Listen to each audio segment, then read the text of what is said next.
주술회전 195화의 타이틀은 사쿠라지마 콜로니 5. 지난화에서 부상을 입은 마키가 회복할 시간을 벌기 위해 죽음을 각오한 노리토시 앞에 새로운 사멸해우 플레이어 2명이 나타났습니다. 이번 주 점프가 발매된 후 넷상에서는 다이도상 멋있다는 코멘트가 줄을 이었는데요. 단 1화만으로 캐릭터에 빠져들게 만드는 개개선생의 실력이 정말 놀라웠습니다. 등장 당시 카타나와 스모를 외치며 눈물을 흘리는 모습을 보고 완전히 개그 캐릭터라고 생각했는데 그들에게는 눈물을 흘릴 수밖에 없는 이유가 있었습니다. 12월 2일 사쿠라지마 콜로니안 여기저기를 돌아다니며 카타나를 찾는 다이도 화가네. 주령이 쫓아오는데도 아랑곳하지 않고 찾아다닌 끝에 어느 주택의 아이방에서 칼자루를 발견하고 기뻐하지만 장난감 상자 속에 들어있던 칼은 디럭스 일륜도. 버튼을 누르면 탄지로의 목소리로 물의 호흡과 히노카미 카구라의 대사 그리고 효과음이 나오는 대인기 장난감입니다. 참고로 이 장난감이 판매되기 시작한 건 2020년으로 주술회전 세계관보다 나중의 일인데요.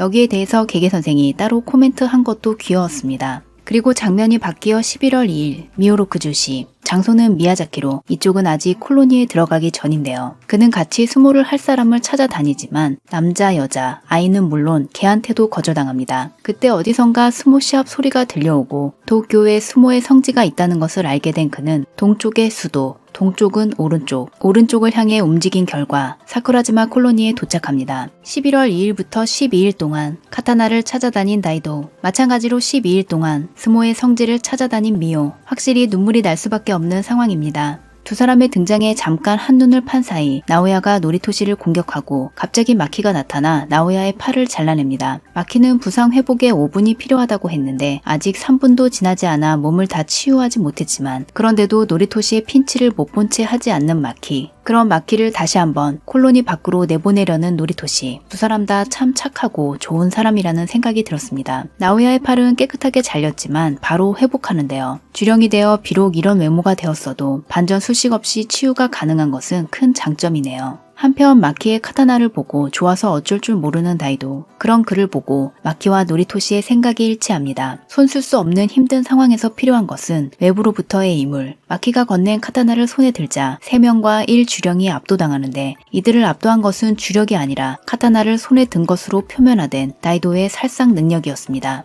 그는 이름 없는 거모, 천하무쌍의 수육체, 플레이어 중 주력을 다루지 않고 검술만으로 싸우는 일에 지금까지 주술회전에서 주력에 압도당하는 장면은 몇 번 있었지만 설마하니 비술사가 주물이 되었을 줄은 몰랐습니다. 다이도 외에 또 비술사가 있는지는 알 수 없지만 그가 켄자크의 눈에 들 정도로 특별한 것은 분명하겠죠. 이전 영상에서 켄자크가 1000년 동안 어떤 일을 해왔고 얼마나 고생했는지 말씀드린 적이 있는데요. 비술사, 술사, 주령 가리지 않고 강한 자들을 찾아 전국을 돌아다니며 열심히 계약을 맺었을 것을 상상하니 좀 짠하다는 생각이 들었습니다. 카타나를 시험삼아 휘두른 것만으로 나오야의 껍질에 데미지를 줄 정도였지만 이것이 마음에 들지 않았는지 갑자기 호통을 칩니다. 그는 마이소드를 요도라고 하는데요. 주구는 주술사가 오래 사용하거나 주력이나 수식을 담아놓은 무구뿐만 아니라 강력한 주술사나 주령을 처단했던 무구, 연쇄살인 흉기, 역겨운 과정을 거쳐 제작된 무구, 그것들을 통틀어 주구라고 부르기 때문에 요도라고 해도 무리는 없습니다. 또한 그는 칼에 도공의 이름이 새겨져 있지 않은 것을 확인했는데요. 타이호 시대, 율령에 의해 도공의 이름을 새기는 것이 의무화되었기 때문에 사무라이나 무사라면 이름을 먼저 살피는 것이 습관 같은 것이며 현재도 일본도를 감정할 때는 반드시 이 부분을 체크한다고 합니다.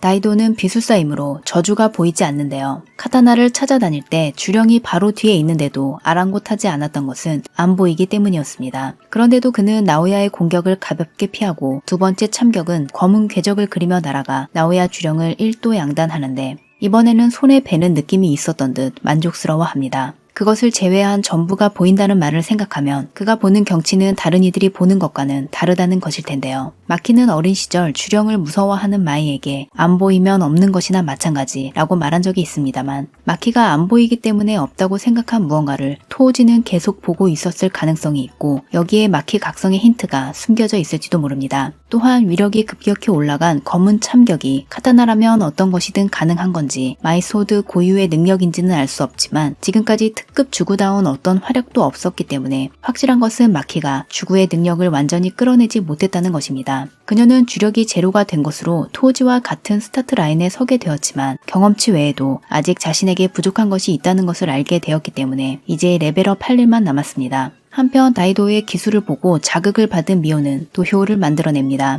주술회전 19권에서 텐겐이 필중의 영역을 설명할 때 스모가 등장한 적이 있어서 미호의 영역은 영역 내에 들어온 자에게 스모를 강제하는 능력이 있는 것으로 보이는데요. 마키는 음속으로 공격해 들어오는 나오야를 막을 정도의 방어 능력이 있기 때문에 스모가 강할 것 같은 이미지가 있습니다만 이번 화에서 다이도상이 아주 멋있었기 때문에 미호의 능력도 기대가 됩니다.